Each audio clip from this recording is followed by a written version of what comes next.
Bea Cukai Batam Kepulauan Riau berhasil menggagalkan 2 nelayan yang berusaha menyelundupkan narkoba di selangkangan yang berasal dari Malaysia dan akan diselundupkan ke Batam.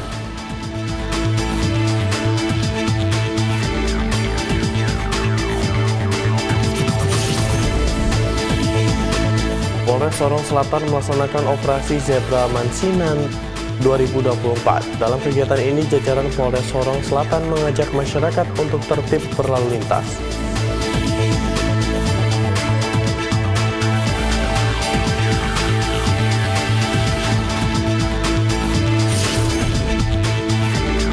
Polres Pematang Siantar melaksanakan kegiatan preemptif rangkaian Op Zebra Toba 2024 dengan Polis Gustusko ke SMA Negeri 1 Kota Pematang Siantar.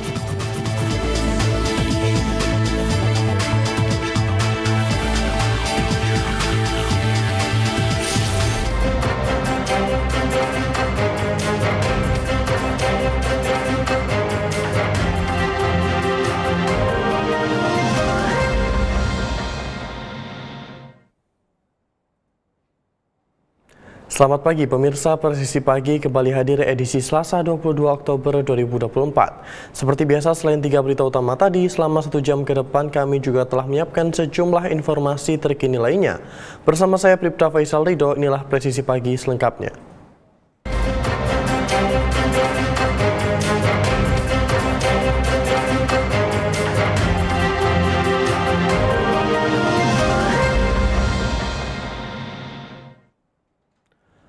Pemirsa, Bea Cukai Batam Kepulauan Riau berhasil menggagalkan 2 nelayan yang berusaha menyelundupkan narkoba di selangkangan.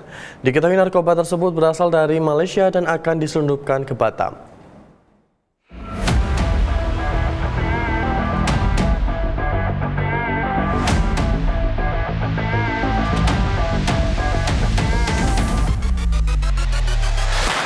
Kantor Pelayanan Umum Bea Cukai Batam Kepulauan Riau berhasil menggagalkan upaya penyelundupan narkoba jenis sabu melalui Terminal Feri Kedatangan Internasional Batam Center dan Harbor Bay oleh 2 nelayan dengan modus menyembunyikan di selangkangan.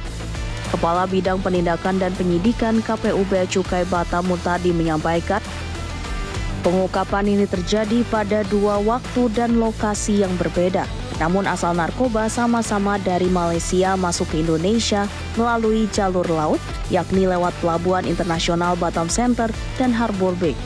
Kasus pertama terungkap berawal dari kecurigaan petugas terhadap seorang penumpang kapal MV Oceana 7. Laki-laki berinisial CS mengaku berprofesi sebagai nelayan di Tanjung Balai Karimun. CS tiba di Pelabuhan Internasional Batam Center pada 9 Oktober 2024 lalu dari Setulang Laut Malaysia. Dari pemeriksaan pelaku ditemukan 1 bungkus plastik berwarna hitam berisi serbuk kristal putih yang diduga metafetamin seberat 45 gram, 75 butir Happy Five, dan 1 set alat hisap sabu.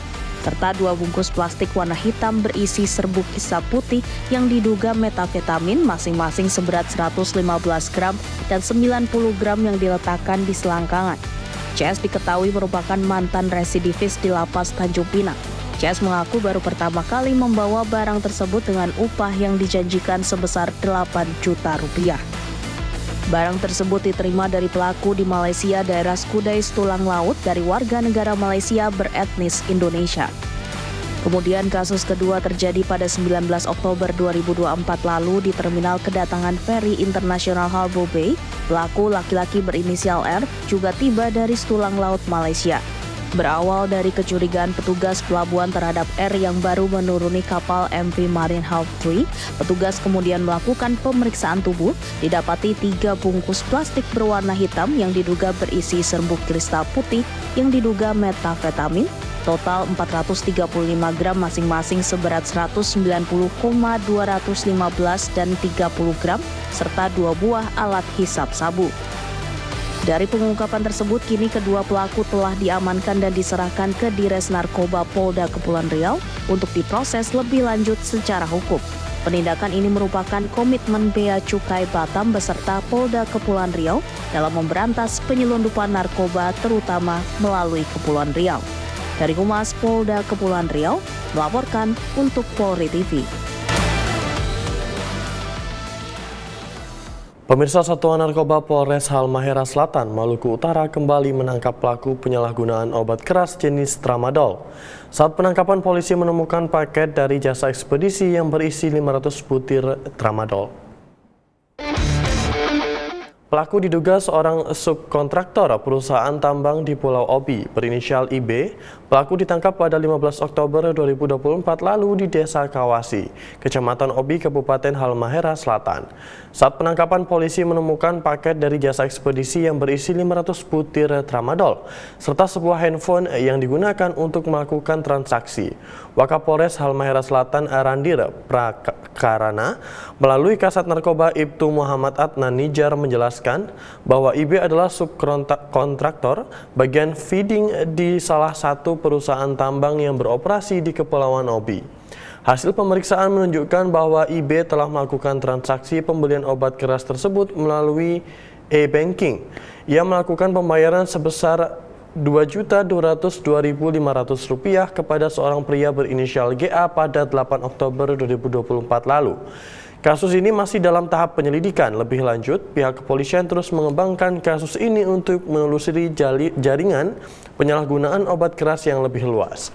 Sementara itu, akibat perbuatannya, IB dijerat dengan pasal 435 atau pasal 436 ayat 1 dan 2 Undang-Undang Nomor 17 Tahun 2023 tentang Kesehatan dengan ancaman hukuman penjara minimal 5 tahun dan maksimal 12 tahun penjara.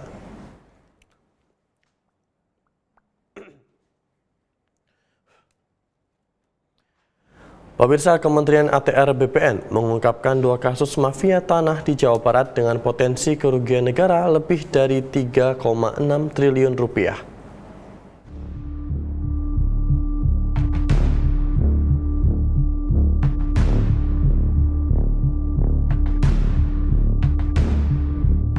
Pada pekan lalu, Menteri ATR Kepala BPN Agus Harimurti Yudhoyono menjelaskan bahwa tindak pidana pertanahan pertama di Jawa Barat ini dilakukan oleh seorang tersangka yang terjadi di wilayah Pacet, Kabupaten Bandung dengan modus operandi pemalsuan surat dan penggelapan jasa pengurusan perizinan pembangunan perumahan. Sementara untuk kasus kedua dilakukan oleh 2 orang tersangka di wilayah Dago Elos, Kota Bandung dengan modus operandi pemalsuan akta otentik. Adapun tersangka tersebut telah divonis penjara 3,5 tahun. Mereka yakni Muller bersaudara dengan nilai kerugian mencapai 3,6 triliun rupiah.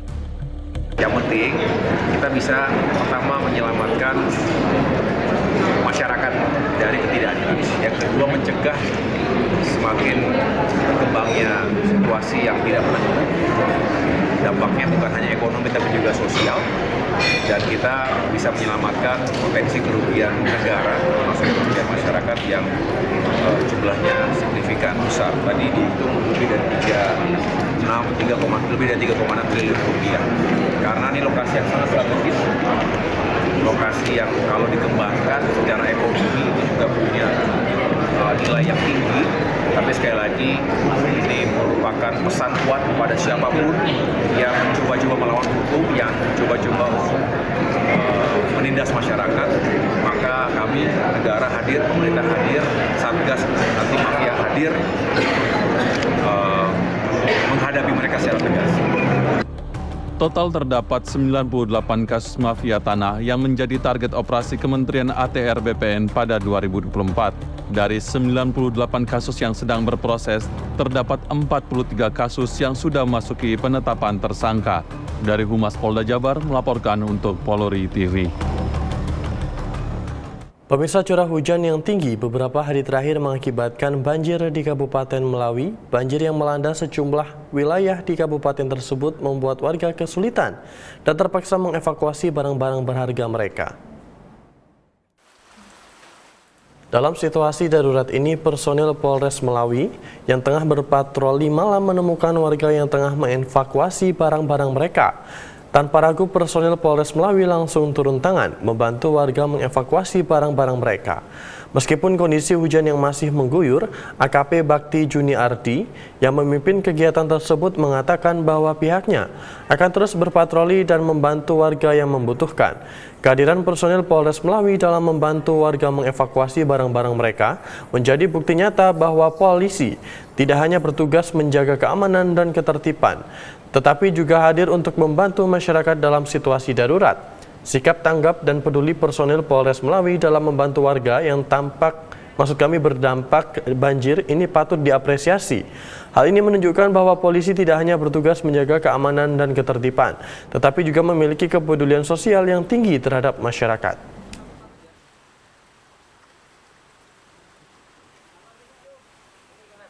Pemirsa, Polres Sorong Selatan melaksanakan operasi Zebra Mansinam 2024. Informasi selengkapnya akan hadir untuk Anda setelah jeda berikut ini.